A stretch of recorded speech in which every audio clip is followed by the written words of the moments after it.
I think if Liverpool win the league this season, I think there is a serious debate to be had that Salah's the best Premier League player ever.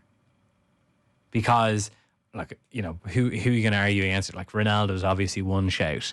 Ronaldo's best years are at Real Madrid, to be quite honest. He obviously did great things at United, but, you know, his status is kind of one of the greatest ever. Just to set the parameter, who's the best right now? Is it Thierry Henry?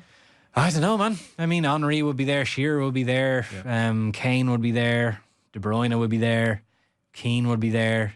There's a few others. I'm thinking primarily of in terms of attacking players. Okay. You could, if you kind of lacked moral fibre, put John Terry in there.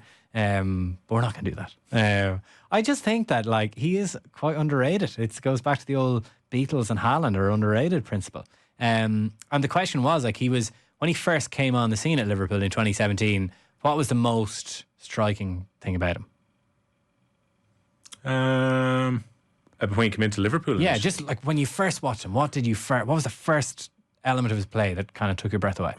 His hair, and also the way they used to cut inside. And then every time you go onto his left foot and you're thinking, how can every defender not stop him? And it seems so predictable that he's going to go at you at pace, then eventually he's going to shift those hips and he's going to move inside. You finally got to what I was wanting you to say, pace. That's what it was. Like, I mean, when he bursts away, early game against Arsenal, I remember, streaks clear and like back straight running, and almost like comically fast. Yes, like, no acceleration burst can keep up with him.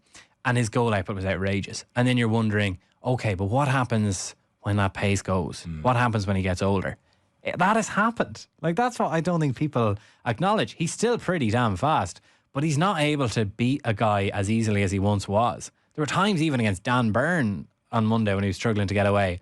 But how he's adapted his game is kind of messy light, because he's become this great creator. He's the top goal scorer so far in the league. Haaland will outstrip him once he doesn't suffer any more injuries.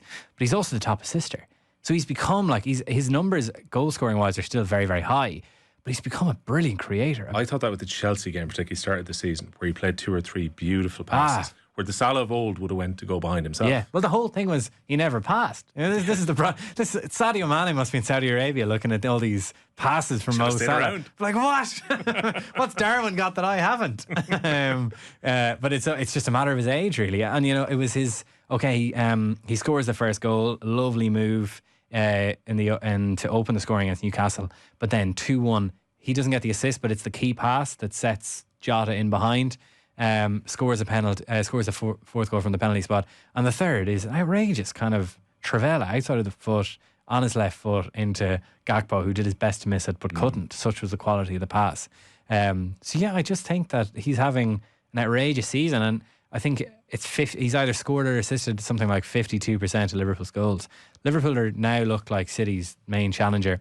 The only question mark left over them now is how can they deal without him for a month. I do wonder, will they struggle a bit?